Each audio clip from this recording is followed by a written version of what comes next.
this is Stan, once again, the radio man with Inconvenient Ideas. Yes, inconvenient ideas like a beer with Jesus, grits from Grandma. You may have to be behind the golden microphone to make it in life. And let's talk a little bit about the story of Dana Perino and her father for today. Well, greetings once again, ladies and gentlemen. This is Stan. I'm very, very busy. Hopefully, I'm also achieving a number of important things. I'm sure many of you know that that's an inconvenient idea, that you could actually be busy, but then wondering if you're achieving anything worthwhile. And I'm working that dilemma. Not that I'm doing it in such a way that I know it wouldn't be, but when you have a lot of opportunities, you have to make some choices and you wonder what would be the best way to serve other people in a way that is helpful and useful to them. So, here we're going on this Tuesday with a variety of thoughts, and you saw the title of the program, Having a Beer with Jesus. Yeah. Buying grits from Grandma, and what's next? What's going on?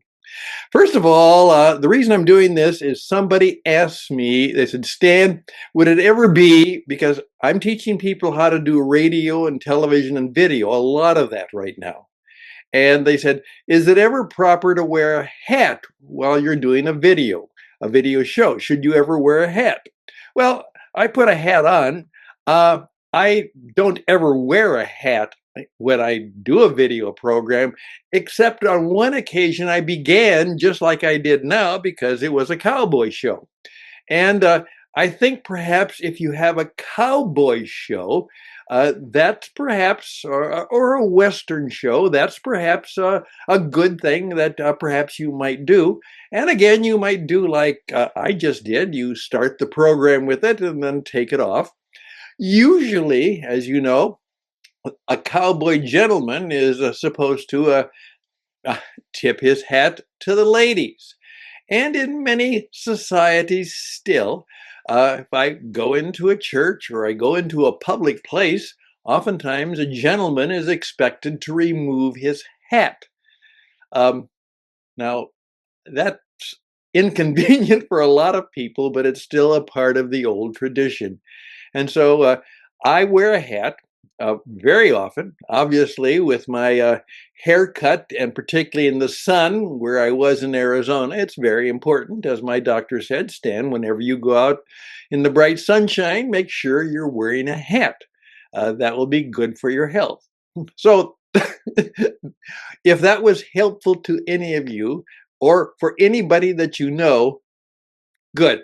Then maybe it was not only an inconvenient idea, but it's a good idea. We are very much involved in what I say, the Jesus Entrepreneur Collective. And that's a significant part of what we're doing. And so you see, actually part of that is we're going to be teaching people around the world how to be a world-class Jesus broadcaster. Now, a lot of our work with What It Takes Radio is teaching everybody around the world how to use the new modern media, particularly just like I am, in front of the camera, behind the microphone. You're going to have to learn today. Now, this is going to be an inconvenient idea for many of you. Going forward, Dale Carnegie, many, many years ago said, if you want to be successful in business, you'll have to learn how to give a public speech or presentation. We have modified that to say, in today's world, you're going to have to learn how to be or do or use or be aware of how to use the audio, that's the radio, and the video, that's the television. You're going to have to learn how to use the modern media. And that's going to be very vital for all of you, no matter what business you are in. Actually, I had a plumber who said, Stan, I think I'm going to need your help in producing a promo about how I do plumbing. And he said, I know that I just can't put a brochure out there. I've got to be helpful. I've got to give some people some ideas about how they can take care of their own plumbing. And of course, when it gets kind of bad, then they have to know that I'm good enough and I'm helpful enough and they'll call me. You know what? He's absolutely right. Uh, a plumber and a philosopher are both going to have to learn how to be behind the golden microphone, and they're going to have to learn how to be in front of the camera, and how to be a world-class Jesus broadcaster. Uh, Here's what just happened. Uh, Many of you may have heard it before. I had never heard it. I just simply stopped. And here's another part of the story. I'm helping my wife get ready to go to visit our special needs New York City grandson in New York City. And she's getting ready. And she came back from getting ready and said, Stan, our grandson would like us to bring some grits. Some grits, obviously. We're in Carolina, Southern country, Southern grits. I guess he's read about that somewhere, and he wants Grandma to bring some grits and help him make some grits. Well, we don't know just exactly where you would go in New York City to get any. However, just there is a Harris Teeter, a Kroger store, just about a block and a half away. So I had to run and get some grits from Grandma for my grandson. Life is full of these wonderful idiosyncrasies. And actually, I told that story to an obvious grandma in the store, and she said, this was fun. She said, this was really fun. Thinking about helping a grandson in New York have some Carolina grits. She said, kind of made my day. Think about that. Well, as I got in the car, turned on the Sirius, my wife had put it on a channel which I hadn't heard too much of. She got involved with a kind of a country western gospel channel that she liked, and just happened to be on. And so that's fine. And the song came up and said, the Jesus beer. And it's a guy, now some of you may have heard this. I hadn't. But what he is, he's got a song about having a beer with Jesus. And does that bother some of you? Is that kind of, and I know it bothers a lot of people in my background, but he goes on, and I'm eager now to actually hear a little bit more of the song. Because I've oftentimes said, and this is what we're trying to do with the Jesus entrepreneur experience, I'm going to try and say, what would Jesus say or do if he were a broadcaster today? You know, if today, right here, instead of being 2,000 years ago, he would come to our town, your town, and he would start telling his story and sharing God's wisdom. Would he use, as you see there, would he use the microphone and have the headphones on? And would he be a broadcaster? And how would he do it? How would Jesus be a broadcaster if he were here today? And so what I'm trying to do is to help some of my friends who are in the broadcasting world who want to talk about things of importance, of religion, faith, spirit, Jesus, and all of the things that go along with that. How could they be a world-class Jesus broadcaster? And I'm very much doing that because I want Jesus to come alive in our world today. And that's important for me.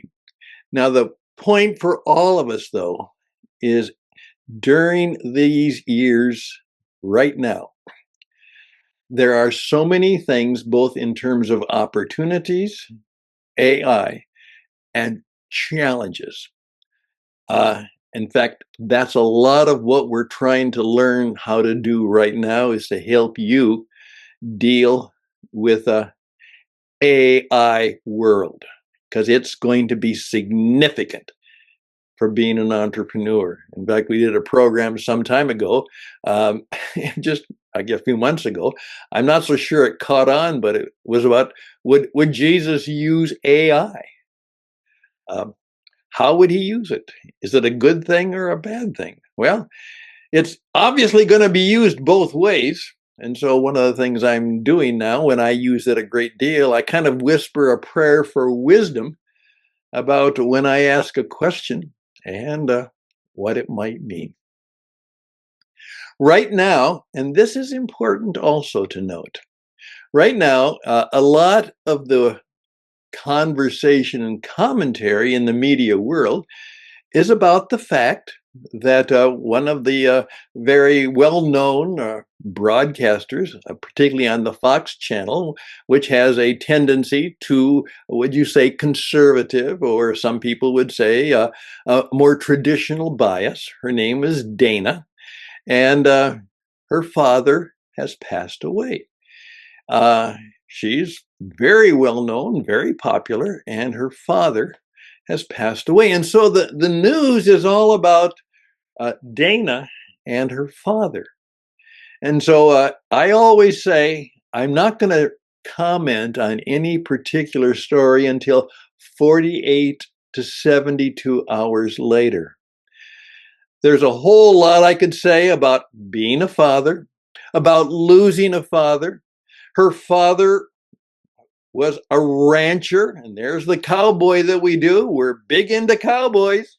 I do a number of programs, the Cowboy Up podcast and things like that.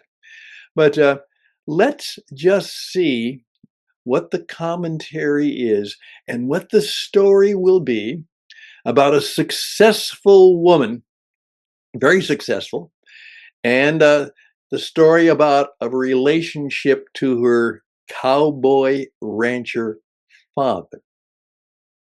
I'm eager to see where that story leads us.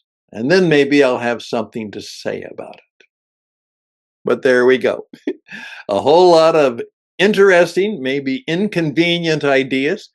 But I actually believe that in some of this stuff, there could be something useful to you.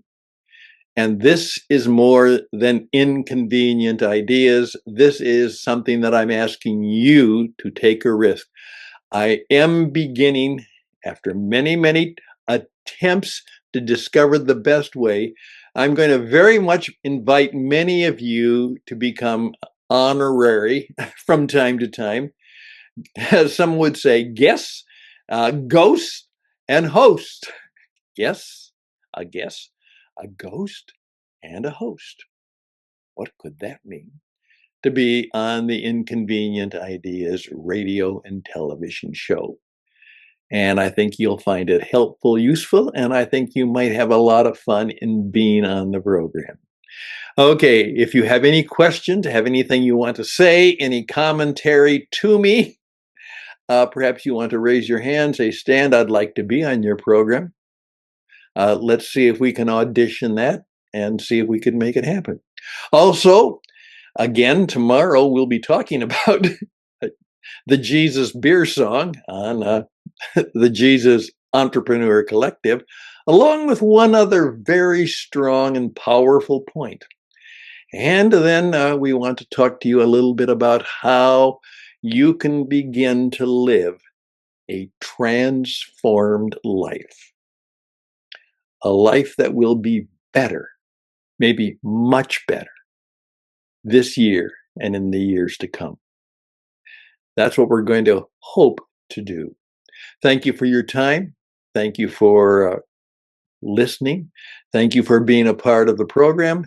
And hopefully this has been helpful to you. But I'd love to hear from you. Either way, speak up, speak out.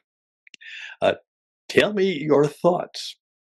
I'm sure you have some interesting and inconvenient ideas, and we'd love to hear your ideas. All the best and blessings to you till next time in this busy, busy season. May it be a good summer season for those of you in the Northern Hemisphere. For those of you who are walking into the hurricane season, which is starting right now, best and blessings. We pray for protection.